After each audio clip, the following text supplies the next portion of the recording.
Welcome to the deep dive. Today we're getting into something pretty useful, I think. It can save you cash and honestly, it's a fascinating window into different cultures. Yeah, we're talking about the art of bargaining. Exactly.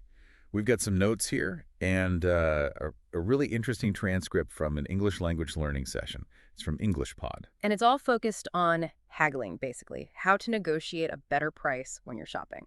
So our mission really is to pull out the practical bits, the words, the phrases you can actually use. And also to, understand why this is totally normal in some places and almost unheard of in others. How do you get that win when you're buying something? Okay, good question. Let's start with some key vocabulary. These words pop up again and again in the source material. Right, good place to start. The word bargain itself, I mean, most people think of it as just a good deal, right? Like finding something cheap. You're absolutely right. As a noun, a bargain is exactly that. This t-shirt was a real bargain. That great feeling. But, and this is important, it's also a verb. To bargain. That's the actual process. Ah, the negotiation part. Yeah, the back and forth. The transcript mentions it's very similar to the word negotiate. Got it. So the action versus the outcome. Okay, then we've got price range. Mm-hmm.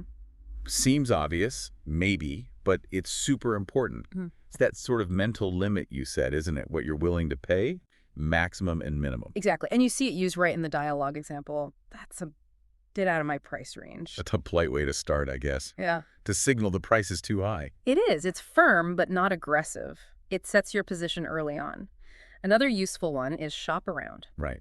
Checking other places. Yeah. Seeing if you can get a better price elsewhere. It gives you power, really. How so? Well, when the customer in the dialogue says, I think I'll shop around, she's not just thinking aloud. Ah, it's a tactic. It is. It's leverage. Yeah. It tells the seller they might lose the sale entirely if they don't budge. Makes sense, like saying, hey, I've got options.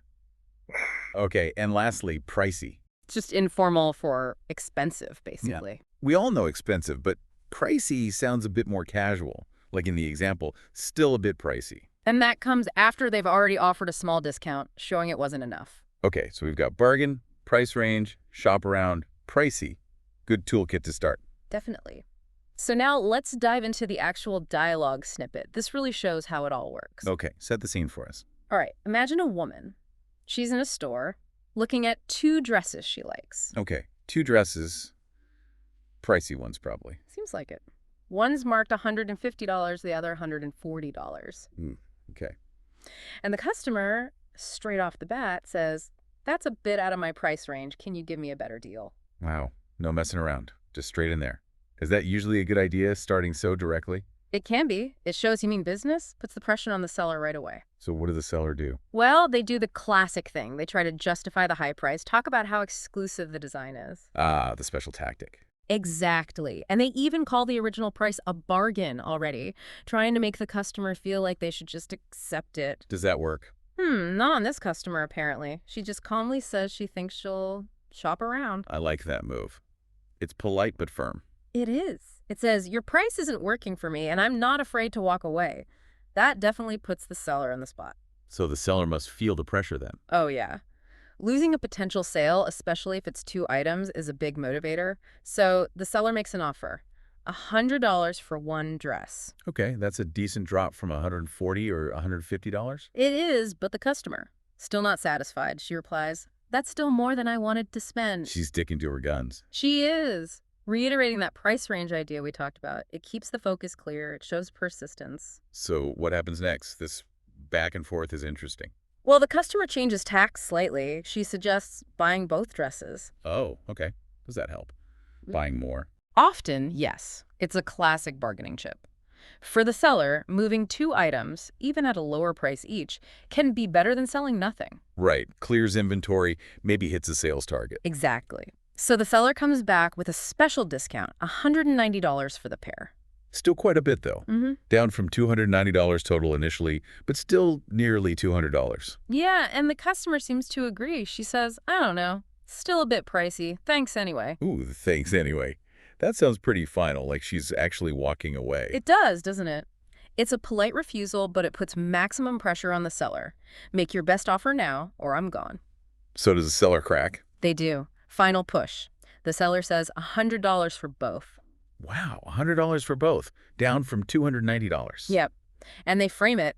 That's two for the price of one, and that's my last offer. The famous last offer. Heard that one before. It signals the end of the line for negotiation, and the framing, two for one, makes it sound like an amazing deal, even though it was negotiated down. And the customer accepts. She does. Great. You close the deal. Boom. Successful bargain. Okay, that's a great illustration. So, pulling back, what are the key phrases someone could actually, use from this? Well, the transcript points out some really useful ones. That opener. Can you give me a better deal? Yeah, seems pretty universal. It is. The examples show it works for clothes, cars, whatever. It's your basic way to start if the price feels high. Okay. And if they offer a discount, but it's still not low enough. Then you use, that's still more than I wanted to spend. Right. Polite, but clear you're not there yet. Exactly. It keeps the conversation going without being rude. And then the big one, that's my last offer. Which, as you said, either the buyer or the seller can use. Correct. It means this is my absolute limit. It's a make or break moment. Seeing them used in that story really helps, doesn't it? You can hear how they fit. It really does. And this whole discussion naturally leads into the cultural side of things. Yeah, the fact that this isn't common everywhere. Right. The transcript mentions Canada, for example. Apparently, haggling isn't really the done thing there, even in markets, which kind of surprised me. Yeah, me too. I always picture markets as prime bargaining territory. Why do you think it's not common there? Culture? Could be. Maybe more emphasis on fixed prices, efficiency, less focus on the social interaction part of the transaction, maybe? Possibly. And the transcript contrasts that with Ecuador. Yeah, where it says bargaining is very common, expected even, especially in local markets, part of the whole experience. But not everywhere in Ecuador. Interestingly, no. Less common in big malls or supermarkets there, apparently, so context matters a lot, even within one country. It really shows how much is just learned behavior, cultural norms around shopping. Definitely. The transcript calls bargaining an art in many places. And art. Why an art? Well, because it's more than just asking for a lower number, isn't it? It's about communication, reading the situation, building a quick rapport. Knowing when to push, when to stop. Exactly. That subtle dance. It mentions one of the English pod hosts is apparently really good at it, which suggests it is a skill you can develop. Huh. And they asked listeners about their own countries too, right? Yeah. Invited people to share customs on their website. I bet they got some fascinating responses. It must vary hugely. I'd love to know more about that. Okay, so we've got the phrases, the context. What about remembering the vocab? Well, the English pod lesson had an audio review section. Great idea for reinforcement. What did that cover? Basically ran through the definitions again. Out of my price range, deal, bargain, shop around, discount, pricey, offer. The core stuff. Yeah, and even related terms like cash, credit card, promotion, stuff you need when you're actually paying. Building the whole picture. Right. And they had recall exercises, making you think faster, and example sentences using the words. Like the one you mentioned earlier. I got this shirt for half price. What a bargain. Exactly like that. Hearing them used helps lock them in. Okay, so wrapping up this deep dive then, it feels like anyone listening now has a much better handle on the language of bargaining. Yeah, you've got the key vocabulary, some practical phrases, and a better sense of how culture plays a huge role in all this. Definitely equipped to be a more savvy shopper, perhaps. Hopefully. And that leads us to maybe a final thought for you to chew on. Okay. Well, given that bargaining is so deeply ingrained in some cultures, what does that tell us? What underlying social values or, economic ideas might be driving these differences? Like, what are we gaining or maybe losing in places where prices are mostly fixed? Exactly. Is it just about efficiency versus interaction, or is there something deeper going on in how we think about value and exchange? Something to ponder next time you're deciding whether to ask, can you give me a better deal?